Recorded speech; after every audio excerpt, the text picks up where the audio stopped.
What's up, everyone, and welcome back to another episode of The Dark Room, where two blind cinephiles illuminate the sighted. I'm Lee Pugsley, I'm Alex Howard. and this is a podcast hosted by two legally blind guys for film lovers of all abilities. And today, seeing as it is the month of October, it is National Disability Employment Awareness Month. And we wanted to celebrate this month by having a very special guest on our podcast today. So please welcome Serina Gilbert, who is a blind audio description quality control specialist who has worked on such shows as The Last of Us Part 2. Welcome, Serina. Hi, thanks for having me. I'm super excited. I know that me and Alex have seen your name floating around, and Alex has had some correspondence with you, but it's so nice to actually put a name and a face together and to sit down and chat with you today.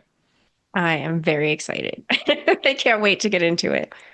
Yeah, I know you are in charge of the audio description discussion Facebook group, which is how you and I met. And so why don't we start, Serina, with what is your blind journey?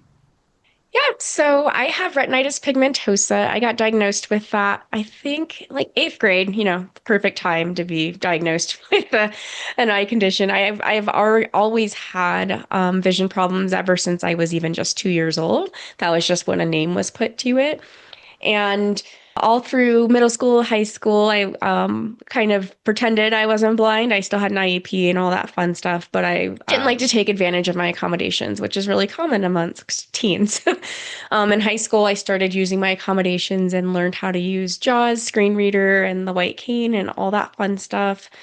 After college, I decided I wanted to work in vocational rehabilitation because I just kind of really enjoyed the services that I received as a recipient of services. And I went and got my master's degree in rehabilitation counseling. And then that allowed me to work with young adults that have all kinds of disabilities to help them find work and eventually advance to management within the agency that I work in. I'm also a mom and a wife and a self-proclaimed audio description snob. That's wonderful. And I look forward to hearing more about the self-proclaimed audio description snob. That's going to be a really fun part to dive into. But before we get there, tell us a little bit about what you do in your day job and what kind of interactions you have with the blind and low vision community there. Yeah, so my current role is a program manager under our Youth Services and Transitions Unit.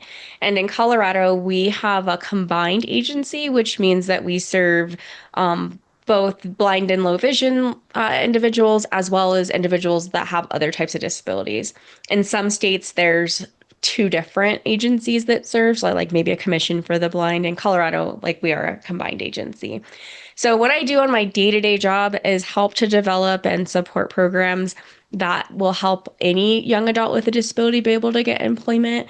So helping them when they're like even as young as 15, starting to explore work and learn what that might look like, learn that work is possible regardless of the type of disability that you have, that it's always an option to explore, and to help build that capacity to serve all of the thousands of students that we have across Colorado, including those that are blind and low vision, so that they can thrive and have employment and not end up, playing video games in their mom's basement. That's awesome. And then can you tell us a little bit, how did you get into working in audio description and doing quality control? Yeah, I sure can. So it's kind of funny. During COVID, I was talking to actually Roy Samuelson.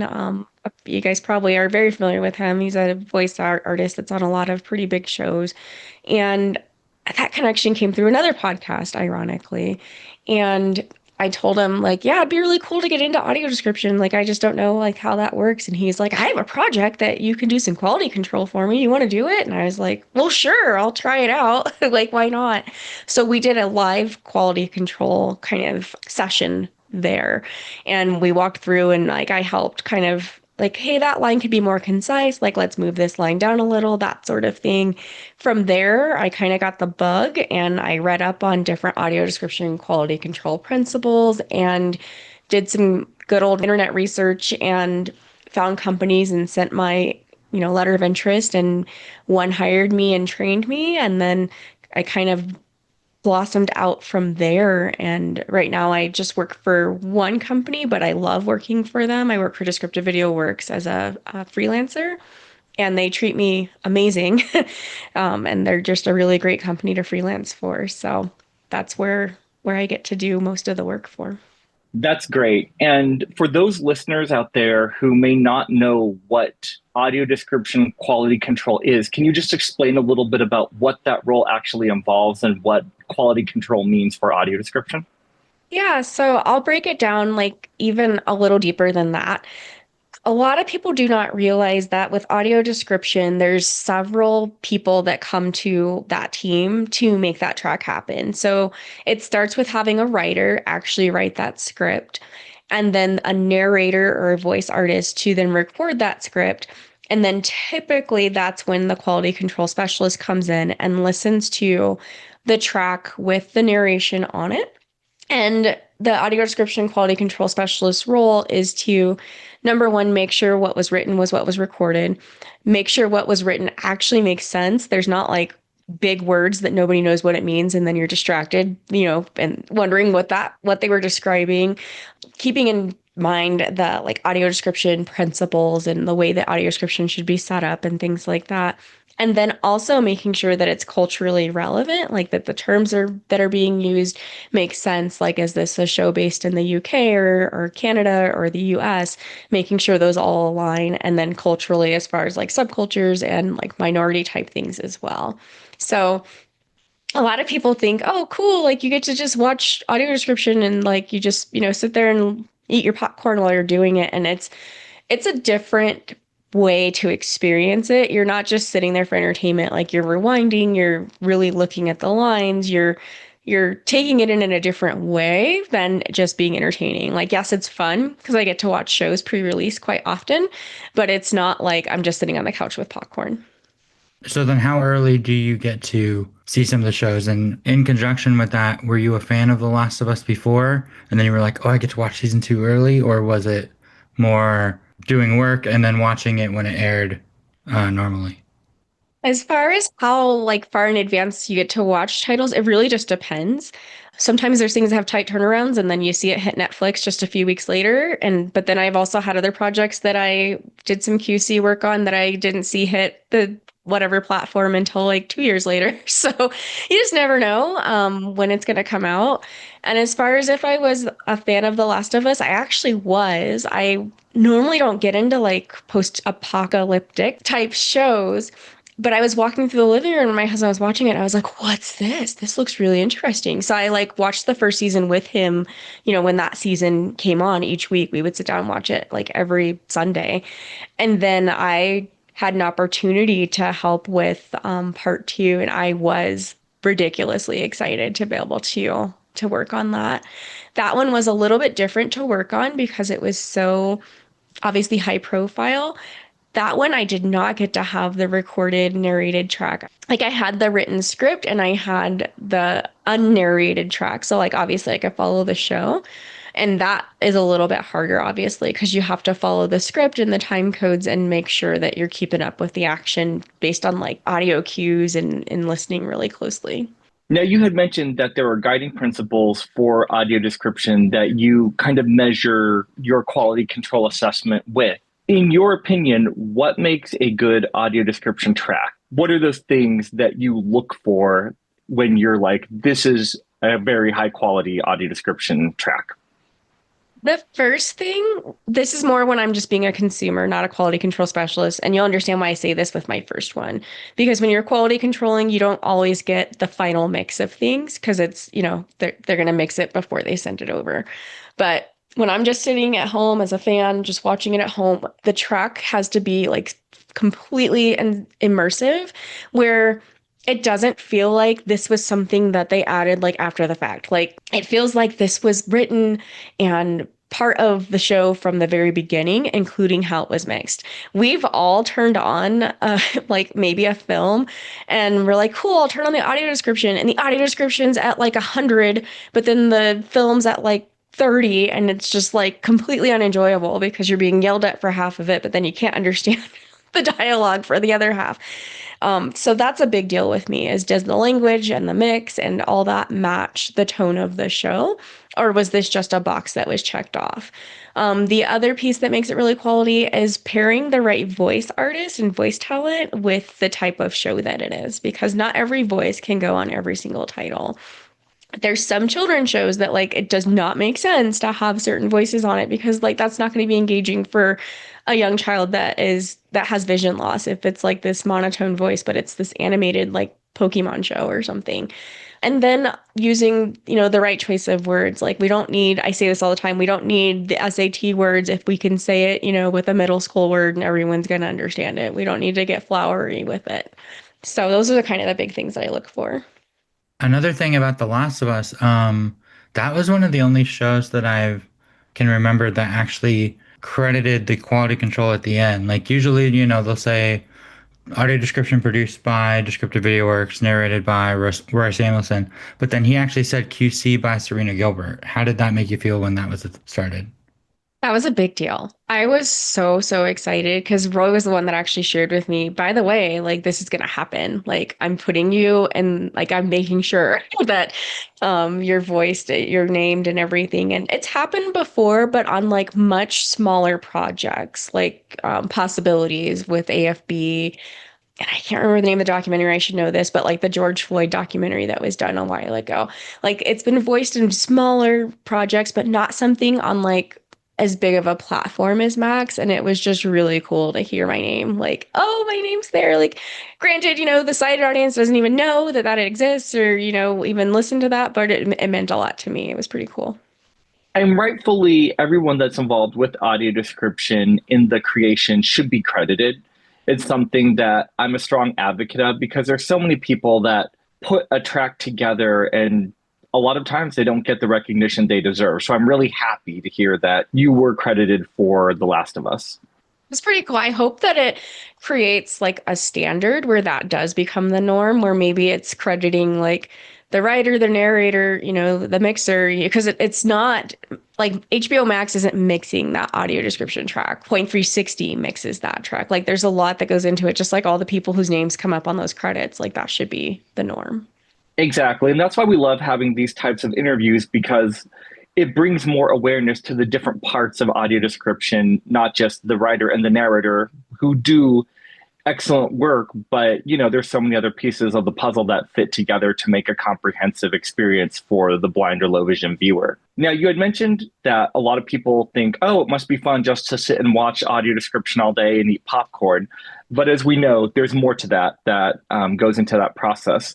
So, what are some of the challenges that you've encountered with QC? Well, you don't get to choose which titles you get. So sometimes you get like a title that you probably would never watch in like real life. So you still have to like be just as focused on something that is maybe not like your genre or like something that you're super interested in. Like I do learn a lot by watching some of these things. Like I'm like, I never knew this about this or whatever. The other challenges is like it is a very technical job as well. You have to have really good tech skills to be able to do this because I don't know any quality control roles that are not freelance, like independent contractor, which means that you don't really have like somebody to come sit by you and show you how to like log into all these different portals and things that you have to be able to access securely. The company that I kind of work with, they have accessible things and they'll let you know like, hey, here's a tip sheet and things like that, but they're not going to like remote into your computer and help walk you through if you hit a snag or anything like that. So you got to be able to kind of troubleshoot that. And sometimes you do have to meet some tight deadlines. There's been some shows that like there's a rush on it and they'll be like, "Hey, can you do this tonight for me so I can get this back to the writer in the morning?" So you have to have a lot of flexibility and self-motivation to really hop on there and get it done. When you're taking notes during a track that you're doing QC for, are you just typing them in like a Google document or is there a portal that has a note section or how does that work for you? It depends on the client and the specific audio description company that you're working for. Some do have a specific portal, and you can type the notes right there, right next to the cue that the writer will see or the narrator or whoever needs to see it. Other times it's like you're just in the script and it's a spreadsheet. It just depends on the company.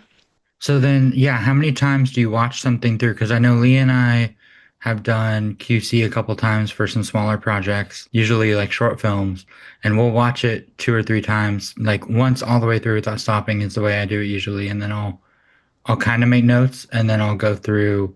What's your process like? I only watch it once because I feel like if it's not making sense the first round through, it's like it should make sense the first round through for any audience member. That doesn't mean I'm not rewinding or going back. Like when I hear a cue and I'm like, wait, that doesn't make sense. Is that the right name? Is that the right title? But yeah, I only watch it once through, but it does take me like time and a half or double time to do that. So if it's like an hour show, it might take me 90 minutes to an hour, depending on the complexity. I've done a lot of reality shows. Those don't take nearly as long. They're really pretty straightforward for them to describe. It's a lot of names and interview and names and so those go by pretty quick, but like more detailed shows that have more cues will take a little bit longer. That makes sense. And then another big thing that you did, which I thought was super cool, you got to go to Comic-Con this year. Do you want to tell us a little bit about that? I did. I appeared virtually. Like I was so bummed because I could have like physically gone there and I was like, dang it. We had just taken a trip and like the day I got back from the trip, Roy reached out and was like, do you want to go to Comic-Con? And I was like, I just spent so much money on a trip. Like, and it's very expensive to go like to Comic-Con because of the hotels. That's what actually adds up. But that was really cool though. I was on a panel where we got to talk about audio description. It was myself and then Colleen from Audio Description Training Retreats and Roy and Anna I can't. Capozera from Deluxe. Yes, thank you. Yeah, Anna from Deluxe though, and that was fun. We had some technical difficulties, but that we were still able to share tons and tons and tons. And I'm actually keeping my fingers crossed that next year I can just go in person. So we'll see. That's so, so cool. How did you guys get an audio description panel at Comic-Con? Like, what was the topic or the purpose? I mean, obviously the purpose was to raise awareness, but how did they convince Comic-Con to do a panel on AD? This is at least the second year in a row that they've done an AD panel. I'll have to, because Roy was kind of the one that submitted for it. He might have even had some in years past, but there's this kind of a standard now where they've been able to have kind of accessibility and audio description panels and things as part of it as well. So it's kind of nice that this is something that's being talked about. We talked a lot about really advocating for audio description being part of the production from day one instead of it being, after the film or the show wraps and is edited and here's the final thing, so that it can really be more seamlessly integrated and follow the show, not lose it because it moves from one streaming service to another. Yeah, that's an ongoing struggle, I feel like, for all of us is trying to get that audio description track to accompany whatever piece of media is traveling from service to service. I'm really glad, though, that you guys were able to get that visibility at a place as big as Comic-Con. I think that's really important for the industry at large, for us in the blind and low vision community here, to just spread awareness and to start those conversations or continue those conversations. So, Serina, what are some of the projects you're most proud of and the ones that you had the most fun with? Gosh, I'm trying to think.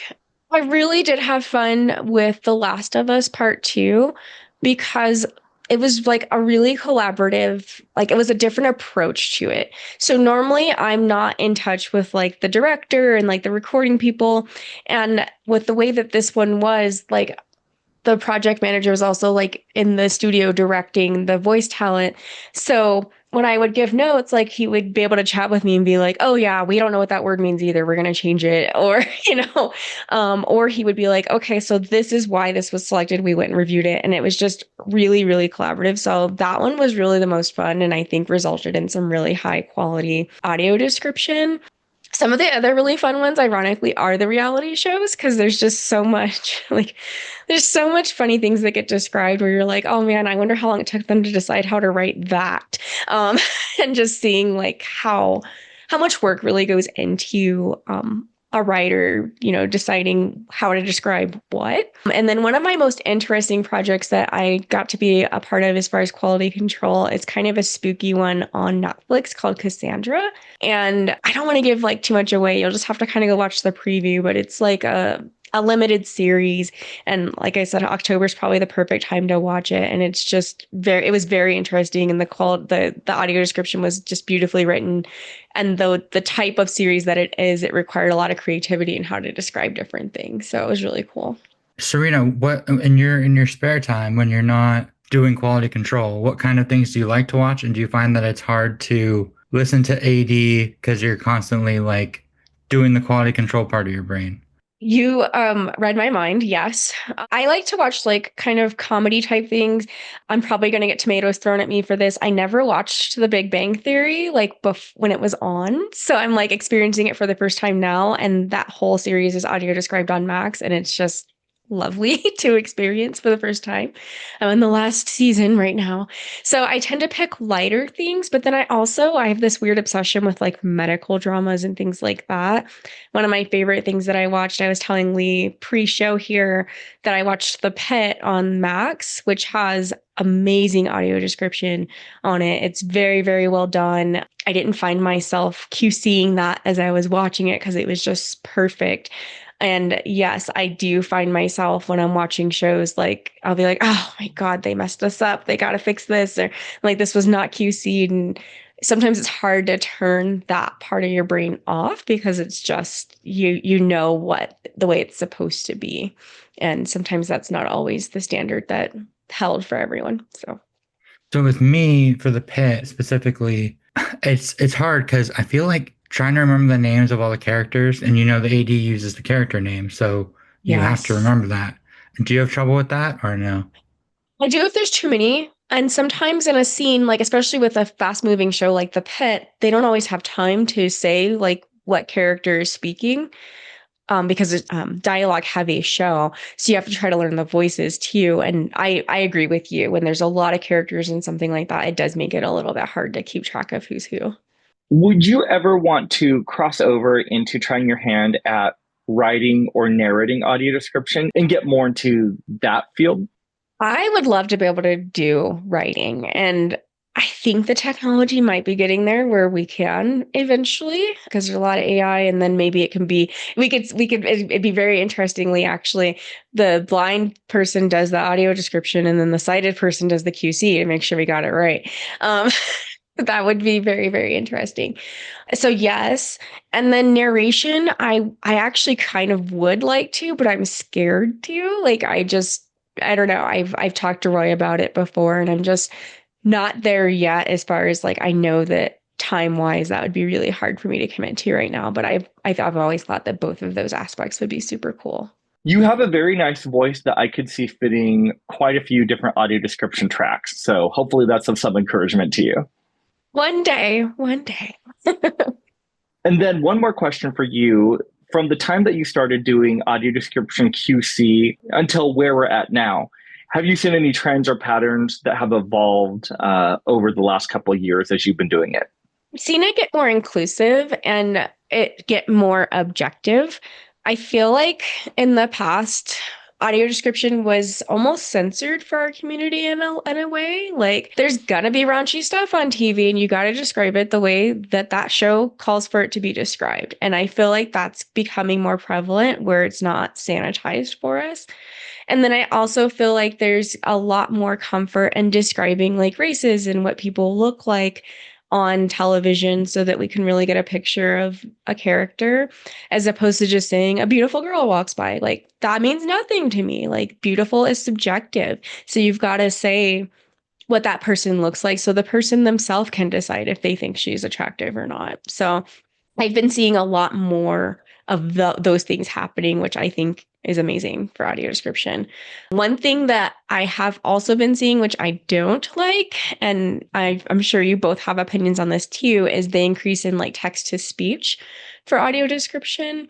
I feel like, yes, the AI voices are getting very, very good, but we would never use like an AI voice for the actor or the actress in the movie or the show.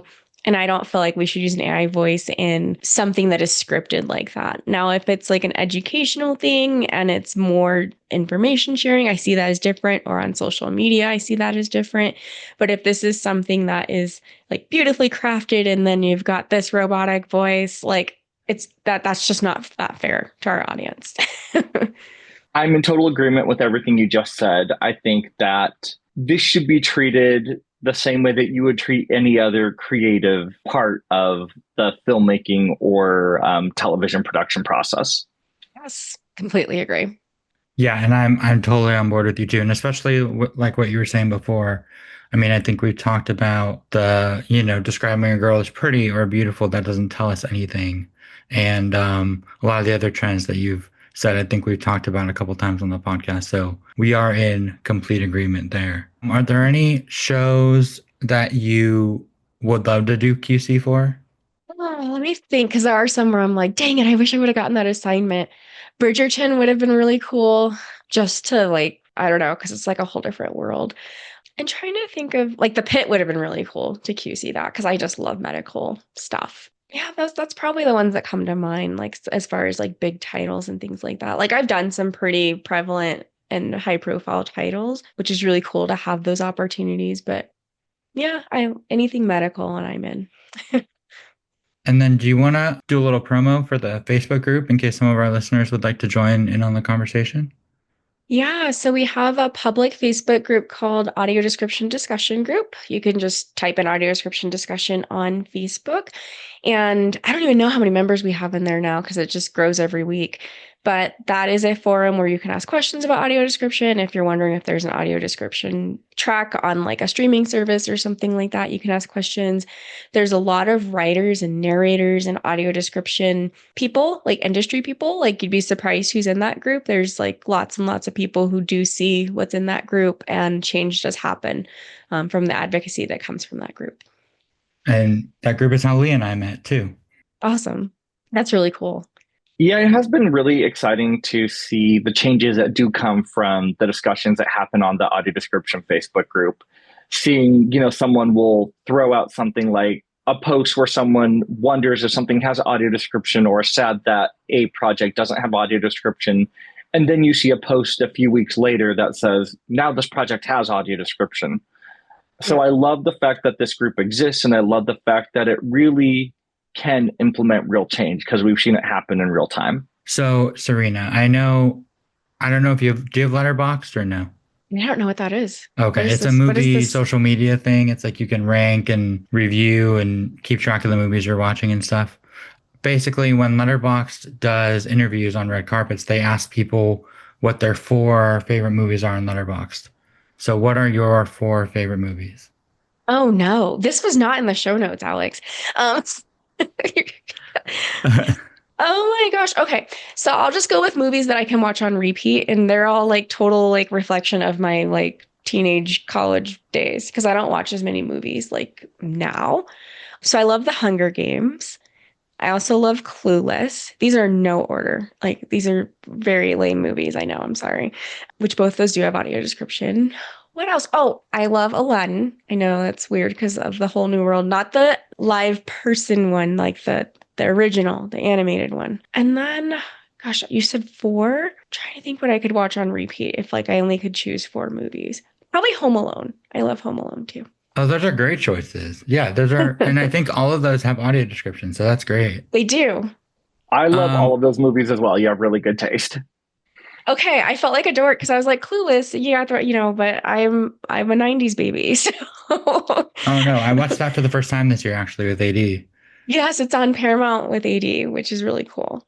And then another thing this is totally off topic, but do you want to tell us about your daughter and how, because I know there's like kind of a stereotype with like blind people can't be parents or good parents or whatever, and that's not good. And I have a son also. So do you want to talk about your daughter? How old is she? All that? So I actually have a son. He Oh, is I'm sorry. 12. Oh, you're all good. I never said like son or daughter, so it's all good. Um, he's 12, all preteen attitude, like all that. And he thinks he can get away with stuff because he thinks I can't like notice what he's up to, but he never gets away with it. Like I just always have a sense when he's trying to sneak food upstairs or he's, getting away with stuff. I remember when I was pregnant with him, I was super nervous. I was like, I don't even know I'm going to change his diaper and all this stuff. And a sighted friend of mine was like, I don't change my kid's diaper with any like lights on in the middle of the night. I just do it in the dark. You'll be fine. And I was like, well, okay. And I was. You figure it out. Like he is sighted. My husband is also sighted, but when my son was younger, I was the primary like person that, took care of like feeding, changing, bathing, like all those different things. Yeah, that even when I was at the hospital, a lot of people get really scared because like the social workers usually come by and ask lots of questions and things like that. And I had like the best social worker ever. My baby had to go home on oxygen when he was born for, I don't know, just a couple weeks. But they were trying to keep me in the hospital an extra day longer so I could get used to him being on oxygen. And I was like, I just want to go home. And the social worker was like, no, Serena wants to go home. You need to let her go home so she can get in her own environment. So I know sometimes that can be uncomfortable because I've heard some stories about social workers having some preconceived notions about blind moms, and I'll never forget her. Her name was Jane, and she treated me with so much respect, and I was able to go home and just be a new mom like anyone else.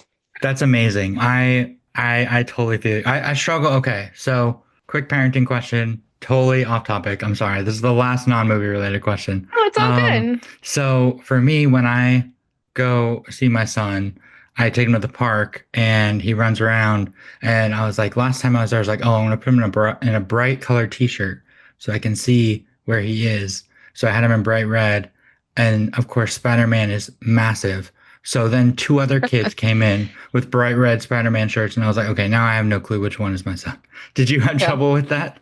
We usually went to some pretty small parks. And I would kind of be like out there with him when he was littler.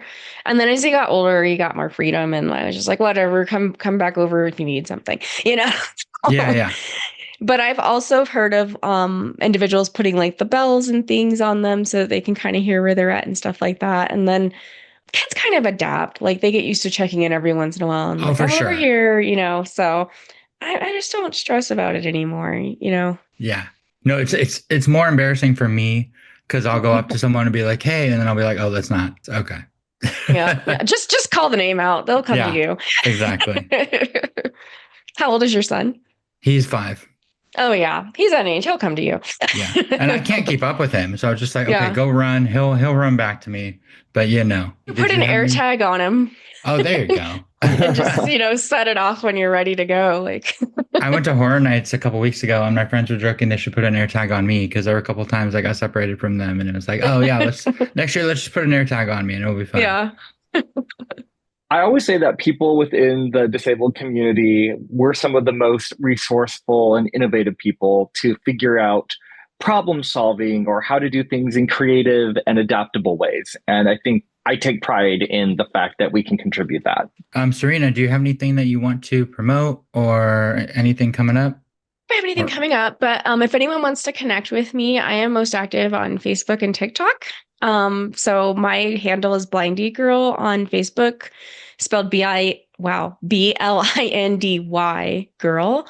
And then on TikTok, it's also Blindy Girl, but it's like at Blindy Girl official because somebody stole Blindy Girl in there, which is weird. But yeah, I post lots of videos and I talk about audio description on there as well. You're all welcome to connect with me there. And there's also like a Facebook group called Blindy Girl Inner Circle if you want to connect with me in there as well. oh, that's right. You post a lot of great reels and a lot of I want to say like life hacks. Is that what you would qualify it as for blind people? Yeah, and snarkiness. I like to make like light of different things, like just things to make people laugh and then feel like you're not like in this alone. And some of the jokes I post on there, only we will get. Oh, for sure. Yeah. So yeah.